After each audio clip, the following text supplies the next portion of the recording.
Hey guys, what's up mga choy? May adlaw yung tanan karon diha or unsa man ning orasa nga gitan-aw nimo ning video for today's video or let's just say this video is shoot for a special reason nga ma-share sa inyo what's my insight about blessings ba.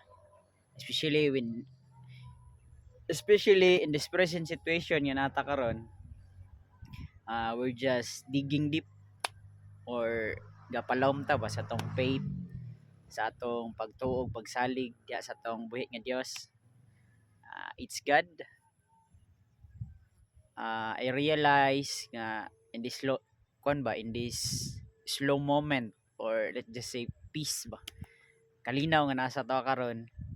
This is not ordinary nga gakabatian nato during the time nga we are in the moment nga murag let's just say abundance time, abundance season, panahon sa murag the blessings still there.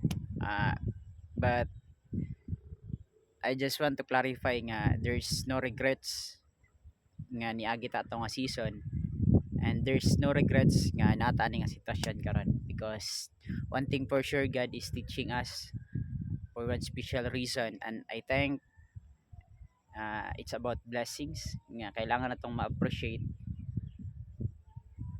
from this special kwan. I mean this present situation ba. It's about kani time. It's a gift, blessings.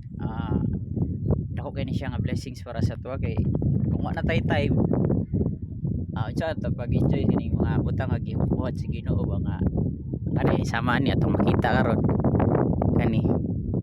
It's a nature. Imagine kung dili Ginoo ang nagbuhat ana, kisa yung nagbuhat ana. Bitaw, pero dili na mo to istoryahan karon, no? So let's talk about blessings. So mo na siya, blessings, oras ba nga napaka ga kinabuhi diri sa kalibutan, and you have the chance to enjoy mo kana time, and especially ang health nimo karon, no? Daghan kay mga tao karon nga nasa hospital. They are paying many money, daghan nga kwarta para ma-extend ang ilahang kinabuhi, but you are here watching this video na kay good health, so that's bigger blessings, dako nga blessings nga gikan sa Ginoo nga kailangan nimong ma-appreciate. And the third thing is kana you're breathing, number 3.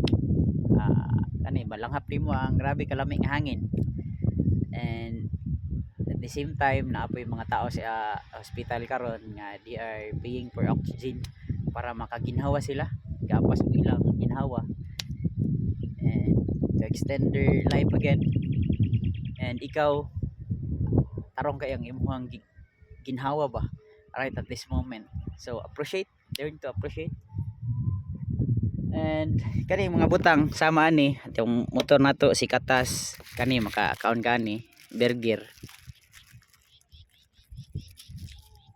so mga extension na lang ni, it's a reward bonus nga ma-experience sa diri sa kalibutan.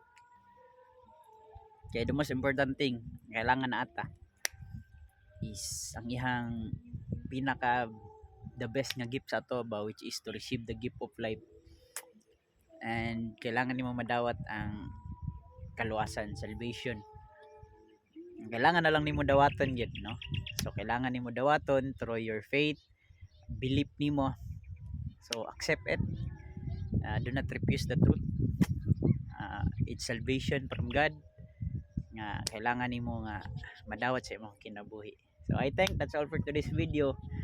I hope nga nakinatun-an, and padayon sa pagkinabuhi, kung asa ka malipayon, but don't forget nga iuban nimo ang Ginoo kung asa ka malipay nga magbuhat og usa ka butang. So that's all for today mga choy.